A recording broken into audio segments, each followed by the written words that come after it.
Hello, I'm Maureen Featherstone Brown, and I want you to share my love of poetry. Hope you enjoy this as much as I do. Let me know, anyway, and also what poems you'd like me to read in the future, if you enjoy this one. I'm going to read you The Highwayman by Alfred Noyes. The wind was a torrent of darkness among the gusty trees. The moon was a ghostly galleon tossed upon cloudy seas, and the road was a ribbon of moonlight over the purple moor, and the highwayman came riding. The highwayman came riding up to the old inn door. He'd a French cocked hat on his forehead, a bunch of lace at his chin, a coat of claret velvet, and breeches of brown doeskin. They fitted with never a wrinkle.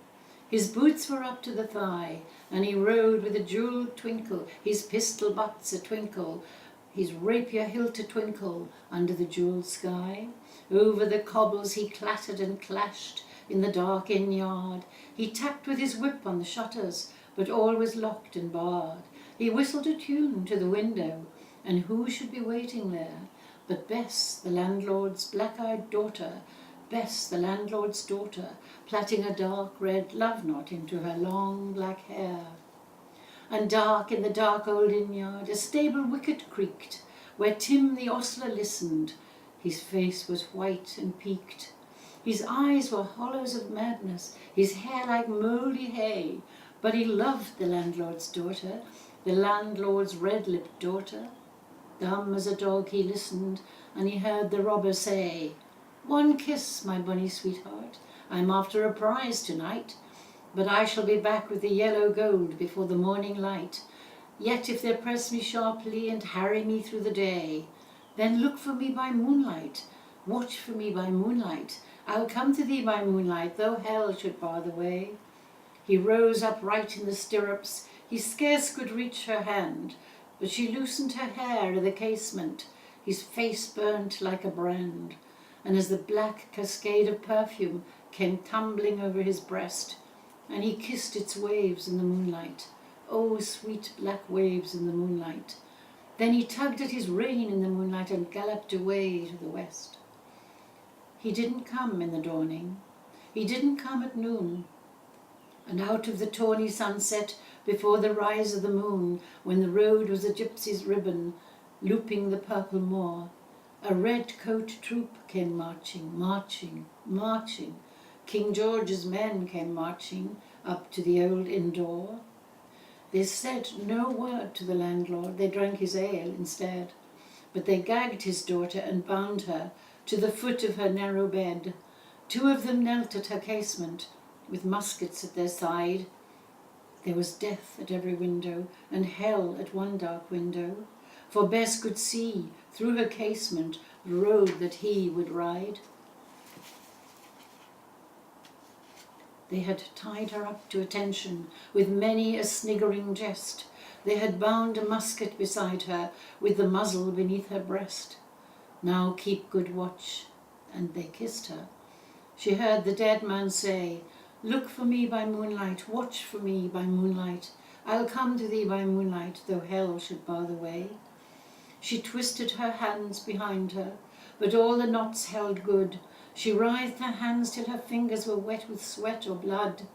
They stretched and strained in the darkness, and the hours crawled by like years. Till now, on the stroke of midnight, cold on the stroke of midnight, the tip of one finger touched it. The trigger at last was hers. The tip of one finger touched it. She strove no more for the rest. Up she stood to attention, with the muzzle beneath her breast. She wouldn't risk their hearing, she would not strive again, for the road lay bare in the moonlight, blank and bare in the moonlight, and the blood of her veins in the moonlight throbbed to her love's refrain. Clot, clot, clot, clot, had they heard it? The horses' hoofs ringing clear, clot, clot, in the distance. Were they deaf that they did not hear? Down the ribbon of moonlight, over the brow of the hill, the highwayman came riding.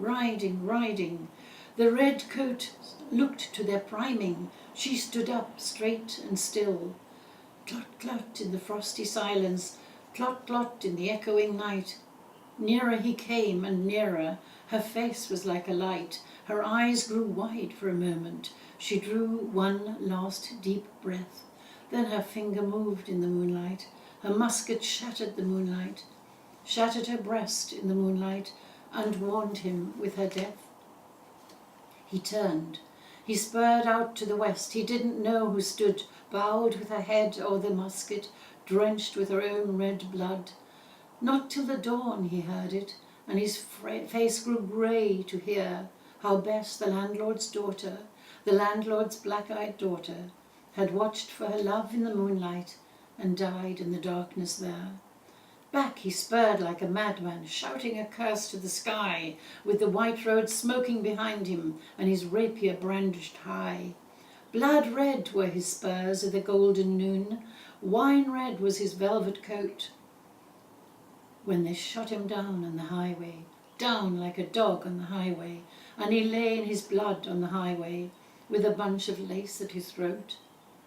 And still of a winter's night they say, when the wind is in the trees, when the moon is a ghostly galleon tossed upon cloudy seas, when the road is a ribbon of moonlight over the purple moor, a highwayman comes riding, riding, riding, a highwayman comes riding up to the old inn door.